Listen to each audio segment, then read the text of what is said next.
4th of July. It was a day off, and it was oddly enough in the middle of the week. And I was absolutely miserable. And I now that I had time to sit and think about it, I went, wow, I am completely miserable. And I was talking to a friend of mine, and he said, well, just do something else. And I went, well, but I can't. He goes, why can't you do something? Like, what? Why can you not go and do something else? Why can you not go do a different business, do a different job? Why can't you move on? I don't know. And that's when it occurred to me, I was stuck in this mindset. But up until then, I was so deep in it, I didn't know I was in it. I had to kind of see it from the outside and go, man, I'm miserable, but I'm trying to make the best of a bad situation. Well, stop. Sometimes a bad situation, the best of it is to get out of it. Yeah. So if you can talk me through the process of how you got started, doing what you're doing now. Okay. So like I said, the idea kind of really organically came up right after I quit my previous job. And I said, all right, well, this will at least be, it originally kind of came out of this idea that no one wants a gap on their resume, right? And I wasn't entirely sure what I wanted to do coming out of that job, moving into another one.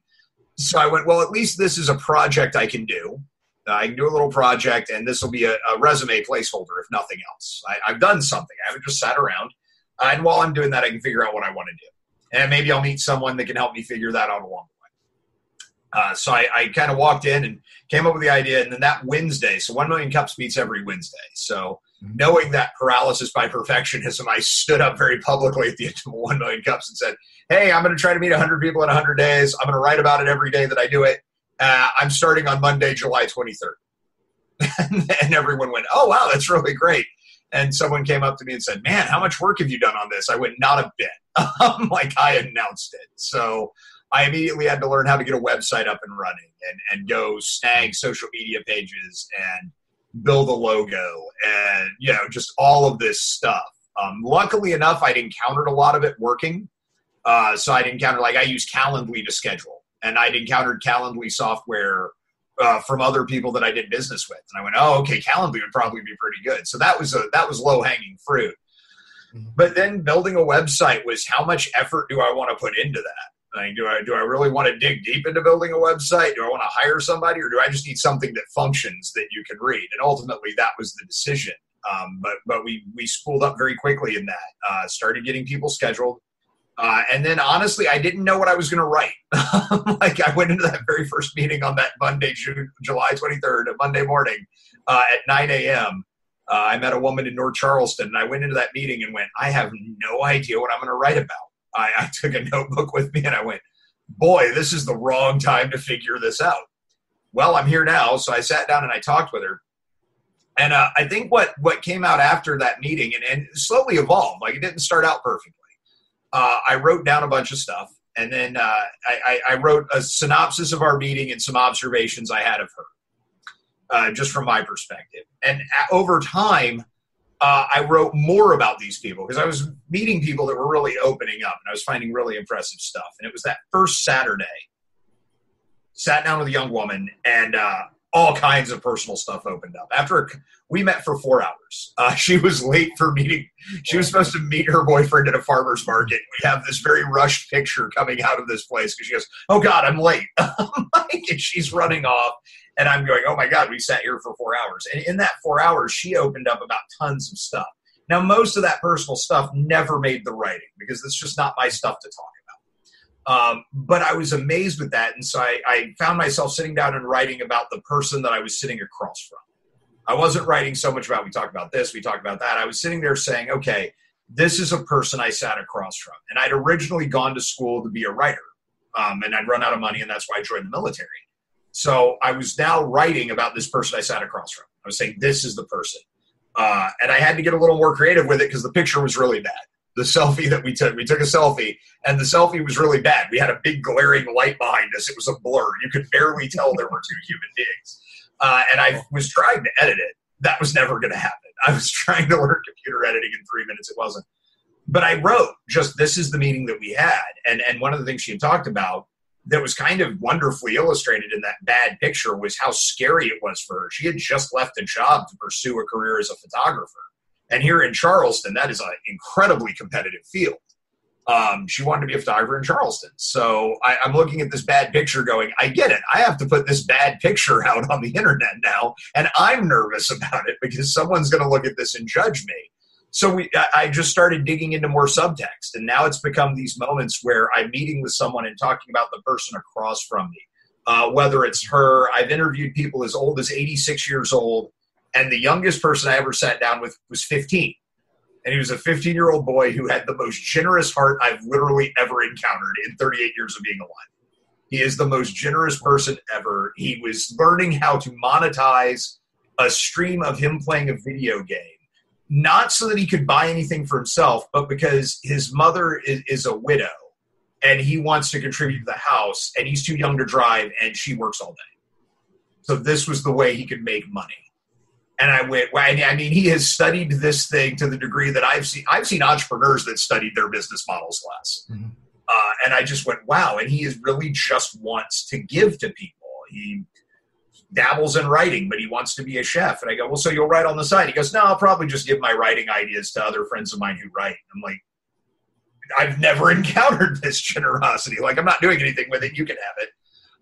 At 15. So that's really what started happening. So it just became this process of meeting with somebody and then really taking the time, taking a couple hours to let my mind digest what just happened. And then I give myself literally, I have the strictest writing requirements, I think. I give myself 1 hour and 1,000 words.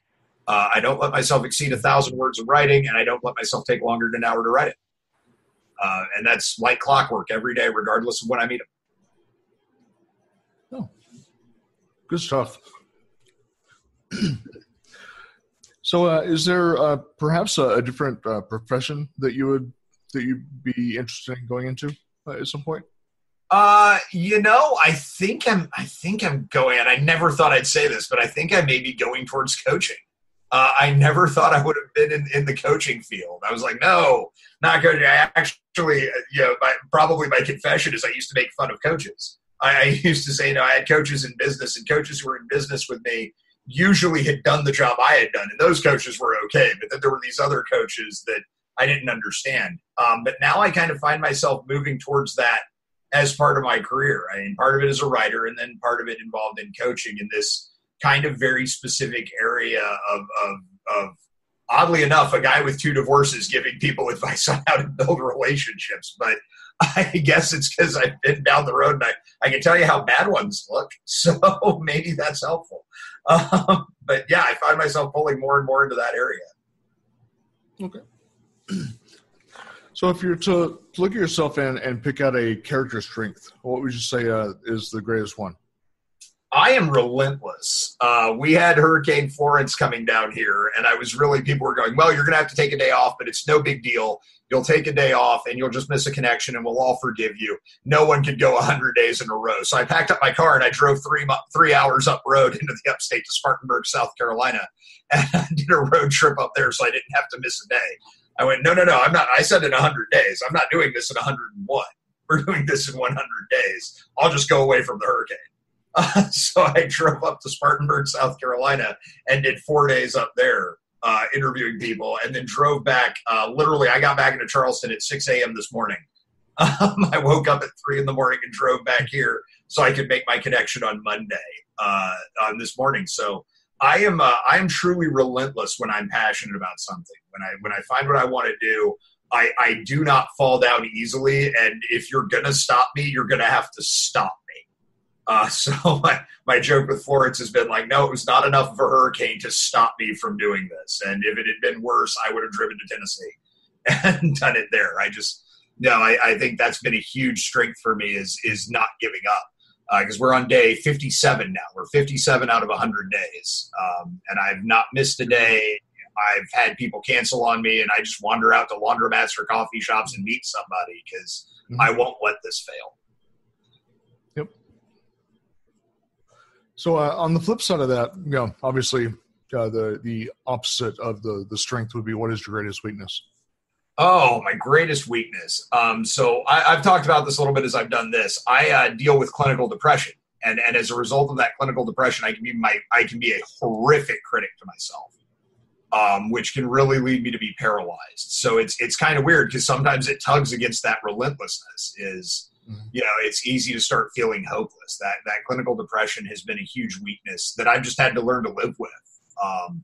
I was fortunate enough. I have a very good friend who lost both his legs in operations in Afghanistan. And I remember talking to him about it, and I went, man, this depression is horrible. And he goes, yep, but you got to live with it. He goes, look, and he told me, he goes, I'll never have legs. He goes, I'll never have legs, and you'll always deal with this. He goes, so you just have to learn to get up every day and fight through it. Same way I have to get up and I get out of bed and I get in my wheelchair and I go, because the reality is I lost my legs.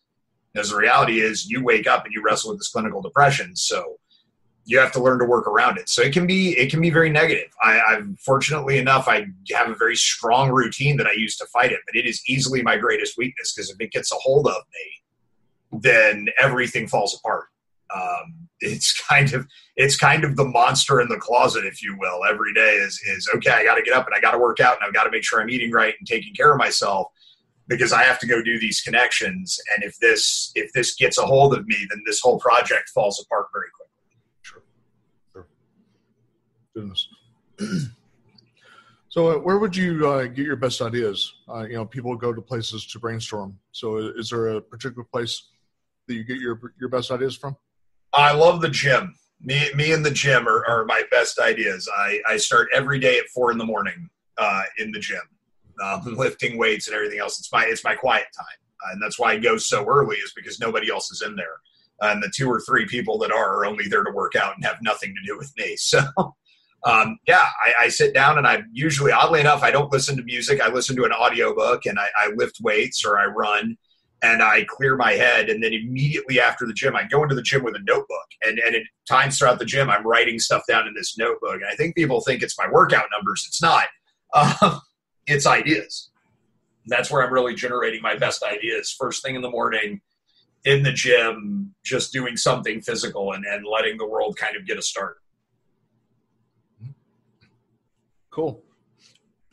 So if you're describing what you do with your particular project and your business from a very high level, assuming maybe somebody wants to do something similar to this, how would you describe that?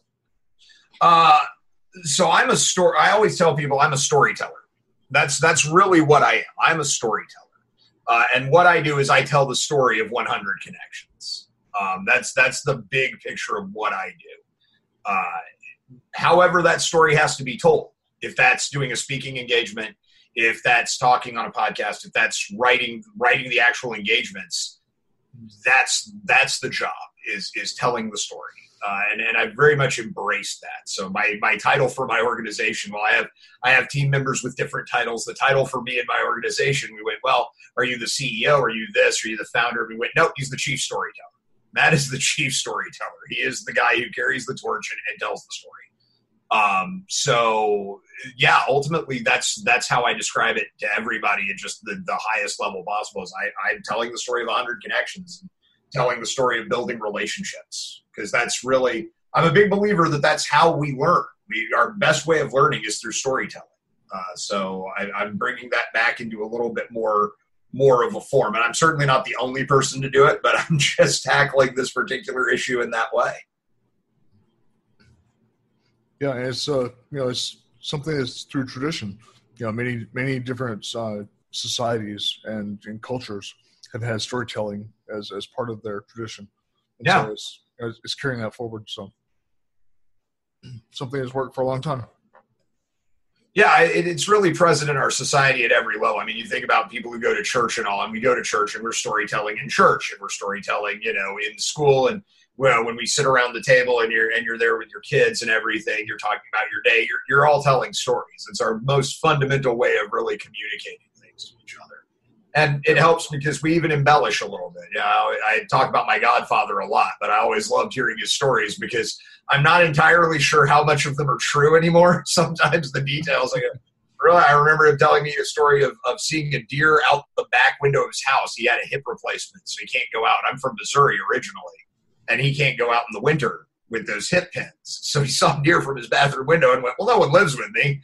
So he grabbed a deer rifle and shot a deer from the bathroom window. And I'm going, really? I mean, I'm not doubting you, you're probably the guy who would do it, but still, are you serious? And that's a vivid image of him. So when people ask me about my godfather, they say, can you describe him? I'm like,